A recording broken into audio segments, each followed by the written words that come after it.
क्या लिखा है इस धरती पर विष्णु भक्त होना बहुत ज़्यादा दुर्लभ है।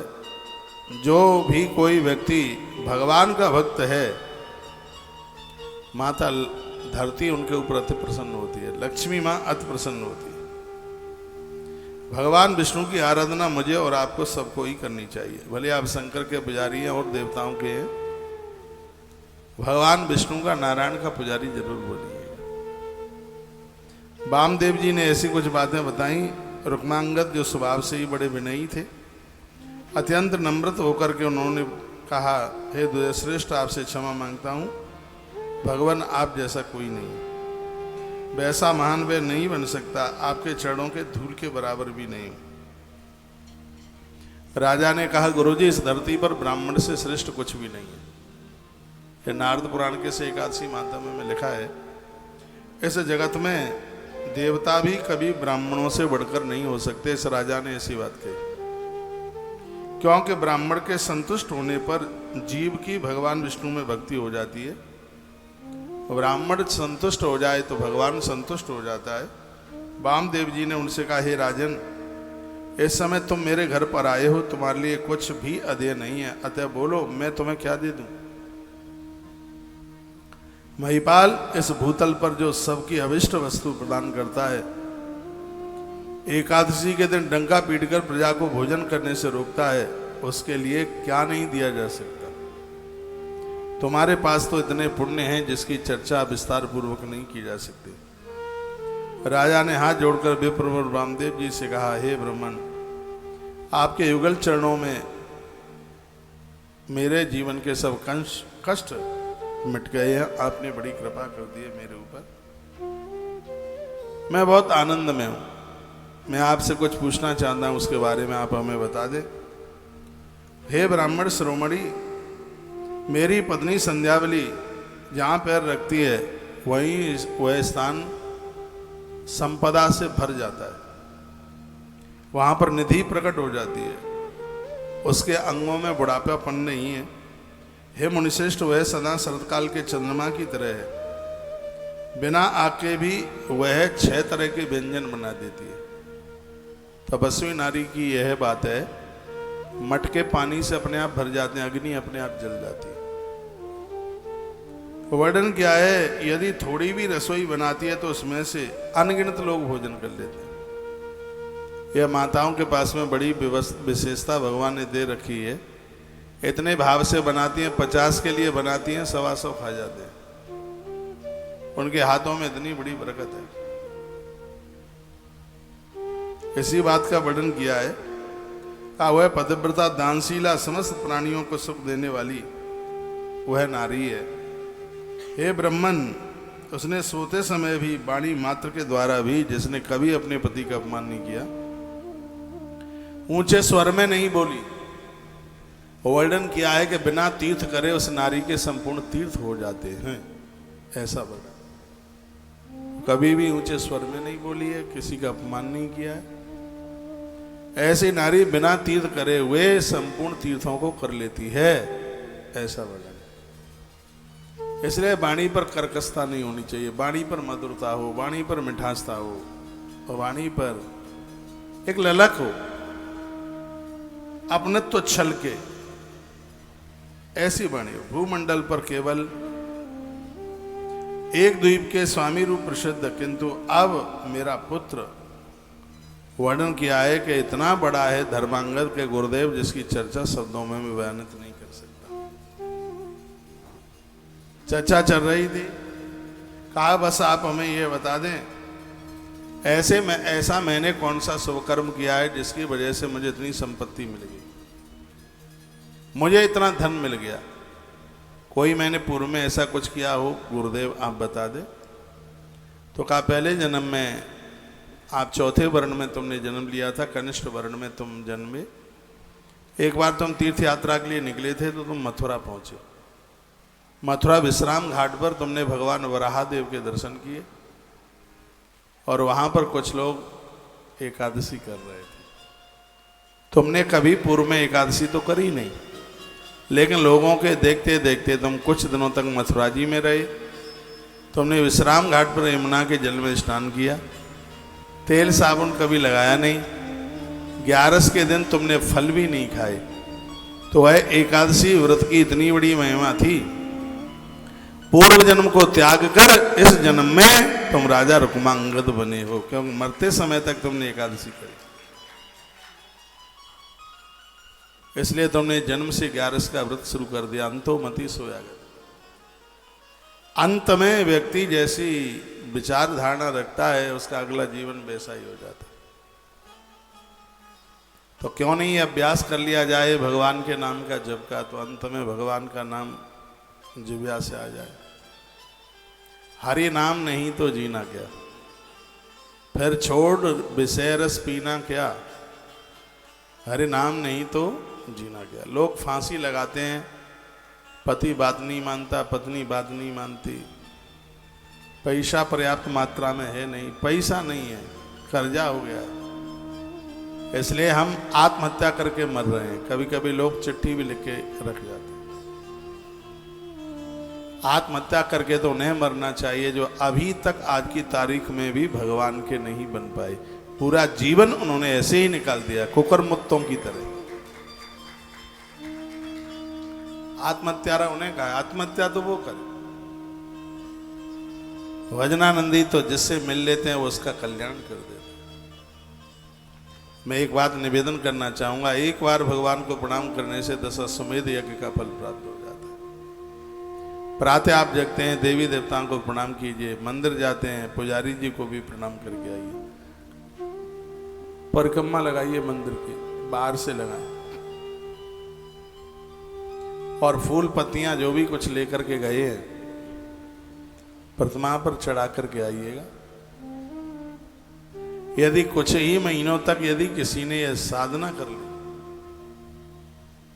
भजन, अभी मैं भिवानी में था, ओम नमो भगवते वासुदेवाय, इस मंत्र की चर्चा की जा रही थी। अपरा शक्ति इतना प्रभावशाली मंत्र है, नित्य यदि कोई इसको जपता रहे तो उसे इष्ट सिद्धि हो जाएगी, भगवान सन्मुख आके खड़े हो जाएंगे। इतना बड़ा पावर। ध्रुव जी महाराज ने, देवसी नारद जी ने यही तो मंत्र जपे। मनु जी महाराज 23,000 साल वहां कहा नैमिषारण्य में इसी मंत्र का जप किया, भगवान प्रत्यक्ष रूप से आकर सामने प्रकट हो गए। मंत्र विज्ञान एक बहुत बड़ा विज्ञान है। मनुष्य जीवन में लाए, एक माला झोली पास रखिए, चंदन रखिए, आसन रखिए, पंचपात्र रखिए, 1-8 घंटा सुबह का आनंद लीजिए, बहुत आनंद आता है। और जो वानप्रस्थ हैं, वृद्ध हैं, बूढ़े हैं, तुमने जो भी कुछ करा धरा वो सब खानदान परिवार के लिए किया है, इनको तुमने माला माल कर दिया, इनके सिर में दर्द भी नहीं होने दिया। अब थोड़ा अपने आप को संभाल लें, क्योंकि यात्रा बिल्कुल स्टेशन नज़दीक है आने के लिए, रेल चल पड़ी है, और बस स्टेशन किसका स्टेशन कब आ जाए, जाना तो सबको ही पड़ेगा। और ईश्वर की ऐसी लीला है, जाने वाले लोगों को लोग यदि याद करते होते तो हर रोज हजारों क्या लाखों आदमी मर रहे होते, उनके हार्ट फेल हो रहे होते।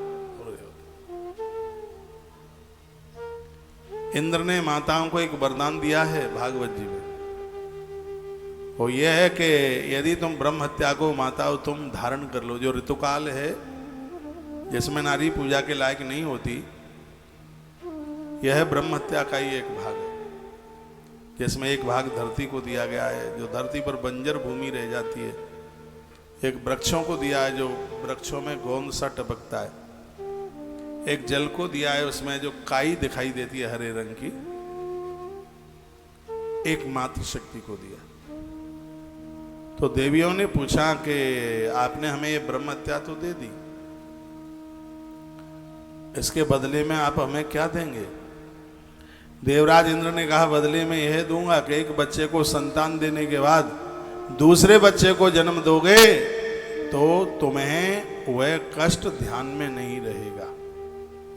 बच्चे को जन्म देते समय तुम्हें कितना कष्ट हुआ है ये तुम्हें याद में नहीं रहेगा। बच्चे को जन्म देते समय वो कष्ट याद में रहे तो जो बच्चे माता पिता को घर से बाहर कर देते हैं, माता तो छाती पीट पीट के मर जाएगी। मुझे इतनी पीड़ा हुई थी, मुझे इतना कष्ट हुआ था, मैं ऐसे इसके मलमूत्र में पड़ी रही, मैंने छाती का दूध पिलाया, और पता नहीं और बहुत कुछ कहती। लेकिन ईश्वर की ऐसी लीला है कि भगवान उसको विस्मृत कर देता है। उसी प्रकार से इतनी जवान मौतें हो जाती हैं। यदि ये सब किसी को याद में बना रहे तो आदमी खत्म हो जाएगा, बच नहीं पाएगा। 3 दिन सब रोग आकर के रह जाते हैं, 5 दिन समझ लो, साल समझ लो, और आखिर में वो सब काम होके वही होने लगते हैं। संसार का तो झमेला बस ऐसा ही है। यहाँ तो कितने लोग आ रहे हैं, कितने लोग जा रहे हैं। रेलगाड़ी कैसी यात्रा है। जिस बर्थ में बैठे राम राम जी कहाँ से आए? सोहना से आए।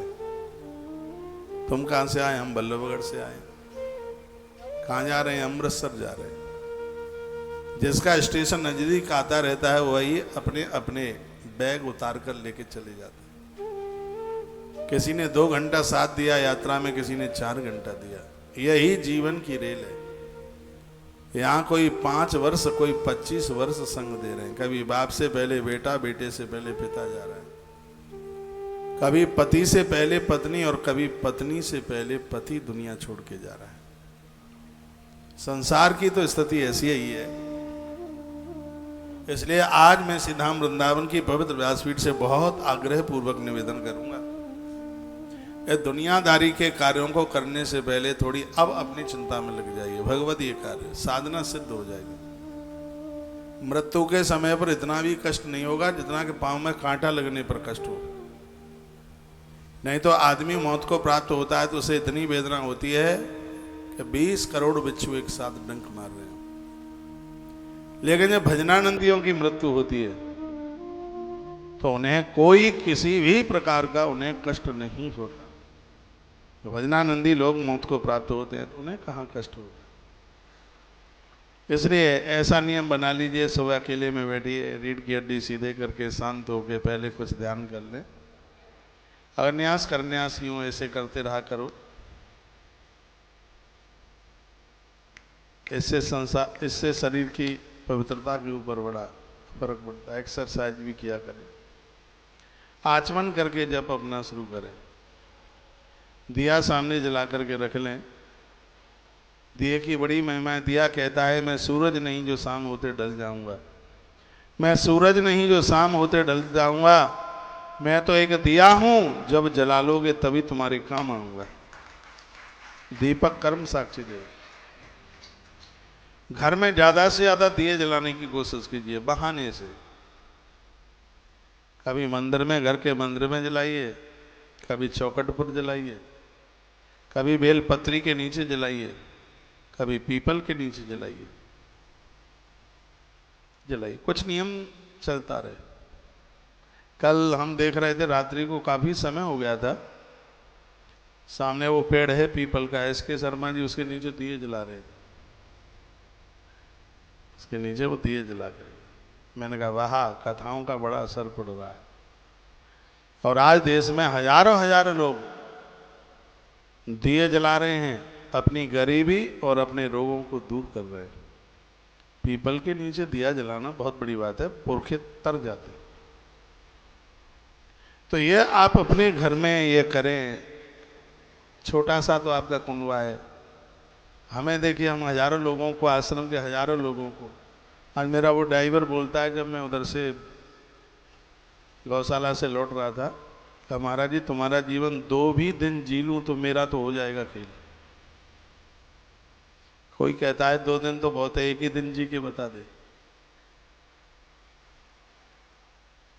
मैंने कहा ऐसी कौन सी विशेषता हो गई है जीवन जीने में? कहा ये तो सब कुछ हो ही रहा है, लेकिन एक एक व्यक्ति के ऊपर ध्यान। मैंने कहा तो बदमाशी पे तो ध्यान देना ही होगा, कौन क्या कर रहा है। दुनिया की दीवालों पर कैमरा लगाए, मेरी छाती पर कैमरा लगाए। मैंने कहा भूल मत कर जाना, तुम लोग क्या करते हो मुझे मिनट मिनट का पता रहता है।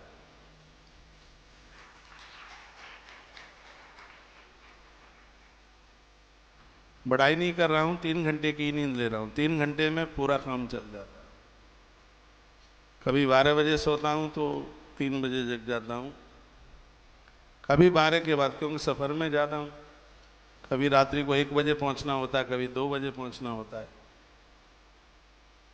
लेकिन हर हालत में चाहे कितना भी 3 बजे भी सोना है तो भी बिफोर 5 o'clock बिस्तर छोड़ना है, 5 से पहले। ये लेट हुए हैं तब, समय से सो गए हैं तो 4 बजे से पहले बिस्तर। ये बात मैं इसलिए बोल रहा हूं कि इतनी मस्ती आती है। आप भोर में थोड़ा जल्दी जाके अकेले में बैठते नहीं है, मैं अकेले में बैठता हूं सुबह भोर में, इतना आनंद आता है। आकाश से बातें होती हैं, अमृत रस बरसता है। जो देवताओं के साथ में जुड़ते हैं, जो गुरुजनों के साथ में जुड़े हैं, उनकी बात तो खुदा से होती है, पक्की बात है। ईश्वर से बातें होती हैं उनकी। आज भी इस धरती पर ऐसे बहुत लोग हैं जिनकी डायरेक्ट बातें परमात्मा से होती हैं, ईश्वर से बातें होती हैं, और ऐसे होती हैं जैसे हम और आप कर रहे हैं। महात्मा लोग तो दुनिया में आए हैं, ऐसा जीवन जी रहे हैं जैसे एक नाव पानी में रहती है। वो महापुरुष संसार में रहते हैं, लेकिन संसार उनके अंदर बिल्कुल नहीं रहता। सतयुग में भी कुछ कलयुग के लोग थे, आज कलयुग में भी सतयुगी लोग हैं। तभी तो धरती टिकी, आकाश टिका, नहीं तो सब फट जाता, खत्म हो जाता। तो यह एकादशी महात्म्य में अपने जीवन की जो दिन से लेकर रात्रि की दिनचर्या है उसका वर्णन किया गया है। भजन की बात, आराधना साधना की बात, लोगों के हित में आए, काम में आए। बचा कुचा जीवन है, कोई 10 साल का मेहमान है, कोई तो 5 साल का ही है। हो सकता है कोई अगली साल 2024 में अटैची तैयार रखी। अब मेरे कहने से चल जाए तो मैं तो 2074 तक रोक लूँ आपको, कि 74 तक रुक जाओ, देख लेते हैं कौन कौन प्रधानमंत्री बनेंगे अभी आगे। लेकिन मेरे कहने से चलता तो नहीं है ना, वो तो प्रकृति का रूल है, उससे चलेगा। हम 10 साल जिए और 100 साल जिए, हमारे जीने की सुगंधी होनी चाहिए, खुशबू होनी चाहिए।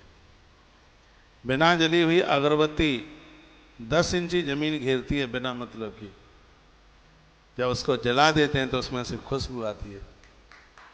परमात्मा से जुड़े बिना हम धरती पर ऐसे ही भजन बन करके जमीनें घेर रहे हैं, लेकिन जिस समय हम ईश्वर से जुड़ जाते हैं तो अंदर से भक्ति की खुशबू आना आरंभ हो जाता है। साधना में जीवन जिए, बहुत आनंद आता है उसमें। और यहां से अकेला ही जाना पड़ेगा। एक वो भजन है, देखना भाई, जिंदगी में हजारों का मेला जुड़ा, हंस जब भी उड़ा तो अकेला। हम बहुत छोटे छोटे थे, रात में रामधुन होती थी, वो मंडलियां आती थी और यह गीत गाया जाता था। देखियो, जिंदगी में हजारों का मेला जुड़ा, हंस जब भी उड़ा तो अकेला। ऐसा जीवन जीना है, हमारी यादें बनी रह जाए।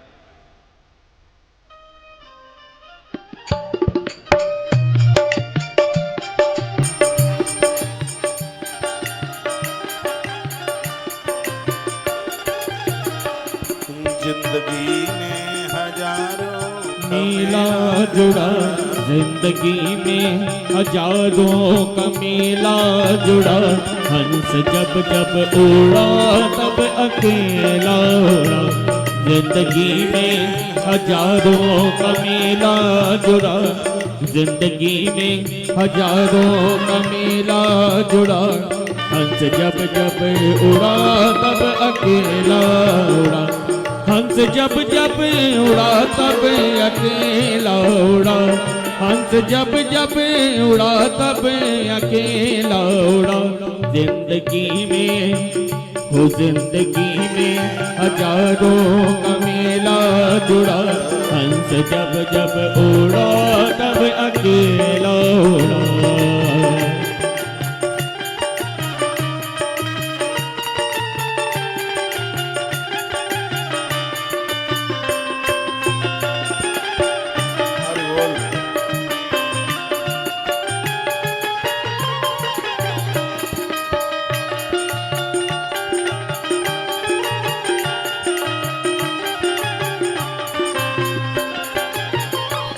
राज राजा रहे ना पुरानी रही, कहने सुनने तो केवल कहानी रही, कहने सुनने तो केवल कहानी रही। वस्तु हर एक तो आने जानी रही, ना बुढ़ापा रहा ना जवानी रही, ना बुढ़ापा रहा ना जवानी रही। 4 दिन के ओ 4 दिन के ओ 4 दिन के लिए जग झमेला जुड़ा, 4 दिन के लिए जग झमेला जुड़ा। हंस जब जब उड़ा तब अकेला उड़ा, जिंदगी में हजारों का मेला जुड़ा। हंस जब जब उड़ा हंस जब जब उड़ा तब अकेला उड़ा, हंस जब जब उड़ा तब अकेला उड़ा। जिंदगी में ओ जिंदगी में ओ जिंदगी में हजारों का मेला जुड़ा। हंस जब जब उड़ा तब अकेला उड़ा।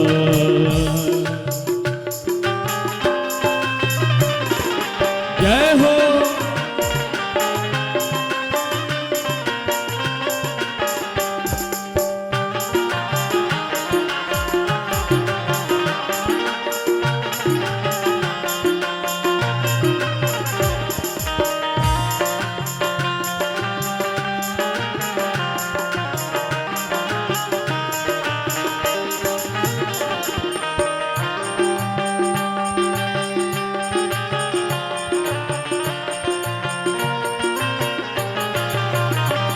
हाथी घोड़े खड़े के खड़े रह गए,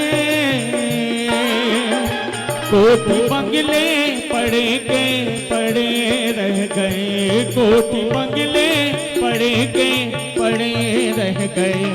हीरे मोती जड़े के जड़े रह गए, हर जवाहर पड़े के पड़े रह गए, हर जवाहर गड़े के गड़े रह गए। अंत में लख ओ अंत में लख, अंत में लखपति को ये ढेला जुड़ा, अंत में लखपति को ये ढेला जुड़ा। हंस जब जब उड़ा तब अकेला उड़ा, जिंदगी में हजारों का मेला जुड़ा। हंस जब जब उड़ा तब अकेला उड़ा।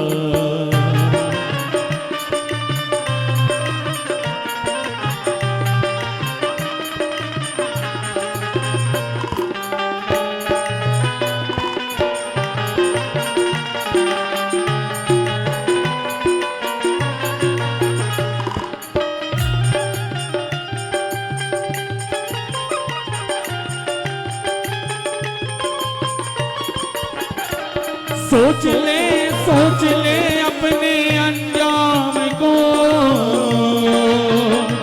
ले ले पैसा न कौड़ी बिना दाम को, ले ले पैसा न कौड़ी बिना दाम को। भज ले तुझसे का राम को, जिसमें पाओगे तुम अपने निज धाम को, जिसमें पाओगे तुम अपने निज धाम को। सीताराम जी का नाम, सीताराम जी का नाम, सीताराम जी का नाम बस जोड़ा रह गया। हंस जब जब उड़ा तब अकेला उड़ा, जिंदगी में हजारों का मेला जुड़ा। हंस जब जब उड़ा तब अकेला उड़ा, जिंदगी में हजारों का मेला जुड़ा। हंस जब जब उड़ा तब अकेला उड़ा, जिंदगी में हजारों का मेला जुड़ा। हंस जब जब उड़ा तब अकेला उड़ा, हंस जब जब उड़ा तब अकेला उड़ा, हंस जब जब उड़ा तब अकेला। बोलिए सत्यनारायण भगवान की जय हो। तो राजा रुक्मांगद ने पूछा, गुरुदेव मेरी पत्नी इतनी बढ़िया है, बेटा इतना बढ़िया है, मेरे पास राजपाट इतना सब कुछ है, ये मुझसे पूर्व में ऐसा कौन सा पुण्य हो गया? और मैं कहूँगा जो भी आपके पास में है ये सब आपके प्रारब्ध से, आपके सत्कर्म के परिणाम है, अच्छा है या बुरा है। ये किसी को दोष देना नहीं है। पति लड़ाकू है, पत्नी झगड़ालू है, तो हम जैसे कर्म करके आए हैं हमें यहाँ वही प्राप्त हो रहा है। तो महात्मा वामदेव ने कहा कि पहले जन्म में कनिष्ठ वर्ण में तुम्हारा जन्म हुआ था और तुम एक बार तीर्थ यात्रा के लिए निकले थे और तीर्थ यात्रा करते करते तुम मथुरा पहुंचे। मथुरा में 12 वन की परिक्रमा लगती। दिवाली के बाद गोपाष्टमी के दूसरे दिन एक तिथि आती है जिसका नाम है अक्षय नवमी, आंवला नवमी भी बोलते हैं। ऐसा बताते हैं जिनके बच्चों के विवाह में देरी हो रही है तो एक बार वृंदावन जाकर, गरुण गोविंद मंदिर है वृंदावन में, छठी करा पर है गरुण गोविंद, वहाँ गरुण गोविंद देव भगवान को प्रणाम प्रार्थना करके ये बात कही जाती है, क्योंकि कुंडली में किसी दोष का होने की वजह से ये शादी शुदियों में अवरोधकता आ जाती है। तो उन्हें वहाँ प्रणाम करके कहा जाता है, प्रभु कृपा कर दीजिए मेरे बेटे का विवाह हो जाए, बेटी अच्छे घर में पहुँच जाए, फिर जोड़े के सहित ये युगल परिक्रमा ब्रज की करेंगे आगे। उसको युगल परिक्रमा कहते हैं, वो पति और पत्नी दोनों मिलकर के करते हैं, जोड़े के साथ वो परिक्रमा होती है। इसलिए इस परिक्रमा में साधु महात्मा लोग दिखते नहीं हैं, ग्रस्त लोगों की भारी भीड़ होती है, नए नए बच्चे, नई नई जो शादियां हुई हैं वो परिक्रमा करते हैं। और उसमें मथुरा भी परिक्रमा में आता है। मथुरा की बड़ी महिमा है। ऐसा कहा जाता है 1 करोड़ वर्ष कोई काशी में बसे और मथुरा में 1000 वर्ष, पुण्य एक बराबर है। मथुरा में 1000 वर्ष और सरयू के किनारे अयोध्या में 1 निमिष आंख का पलक ऊपर से नीचे गिरे, क्योंकि सरयू मान सरोवर से प्रकट हुई है और हम हिंदुओं का सबसे बड़ा तीर्थ मान सरोवर है, सबसे बड़ा, उसके ऊपर कुछ नहीं। वहाँ महादेव ऐसे ही बैठे हैं जैसे हम और आप बैठे। पासपोर्ट बना करके रखिएगा, बहुत जल्दी अब मौका मिल जाएगा। 2020 में 7 जून से यात्रा थी, वो कोरोना वगैरह आ गया तो उसकी वजह से हो नहीं पाई। कंपनी के पास पैसे भी जमा हैं, वापस लिए नहीं हैं। तो जैसे ही यात्रा खुलेगी, अभी यात्रा खुली कहाँ है, जैसे ही यात्रा खुलेगी उससे 2-3 महीने पहले हम यहाँ से अनाउंस कर देंगे। पेंडिंग में पड़ी है वहाँ की यात्रा। तो 70 वर्ष तक के लोग उस यात्रा में जाते हैं, जिनको हार्ट की कोई बीमारी नहीं है, कोई दिक्कत नहीं है, ऐसे लोग वहाँ पहुँचते हैं। तो मान सरोवर से सरयू प्रकट होती है। गोस्वामी जी ने बड़ा अच्छा लिखा है, कोटि कल्प काशी बसे मथुरा कल्प 1000, एक निमिष सरयू बसे तो तुलईन तुलसीदास। सरयू की इतनी बड़ी महिमा है। जनवरी 2024 में रामलला मंदिर में बैठने वाले हैं, पूरी तैयारियां हो गई हैं, अनाउंस भी तारीख का हो गया है। जैसे ही रामलला मंदिर में बैठ जाते हैं फिर हम और आप राम कथा सुनने के लिए, वाल्मीकि रामायण सुनने के लिए अवध पहुंचे। राम जी का चरित्र वहीं अयोध्या से पूरा 10-11 दिन का अनुष्ठान करेंगे। और कोरोना के समापन के बाद हमें बाहर सबसे पहले अयोध्या की ही कथा करनी थी, वो मैंने अनाउंस भी किया था। लेकिन अब चक्कर एक, अयोध्या जाएं और फिर वहाँ दर्शन करने को न जाएं।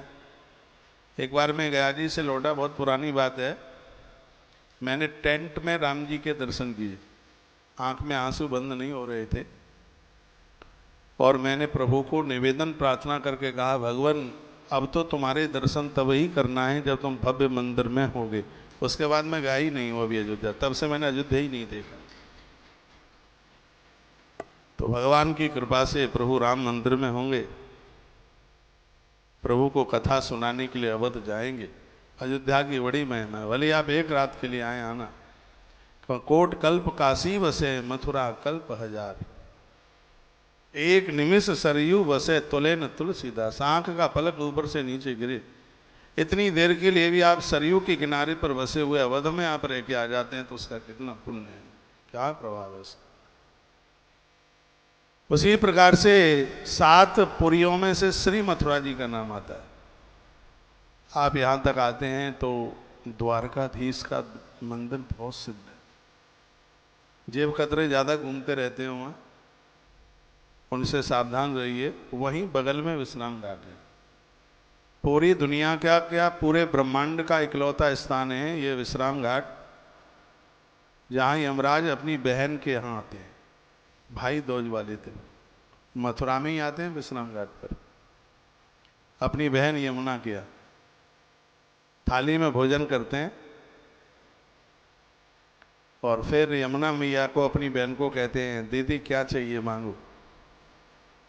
तो दीदी बोलती है, जो धोखे से भी यमुना के विश्राम घाट पर मथुरा में आ जाए, उसके घर का रास्ता भूल जाना, वहां जाना मत कर। ताली तो बजाना ही मत बिल्कुल भी आप। विश्राम घाट मथुरा का, वराह पुराण में जिसकी भारी में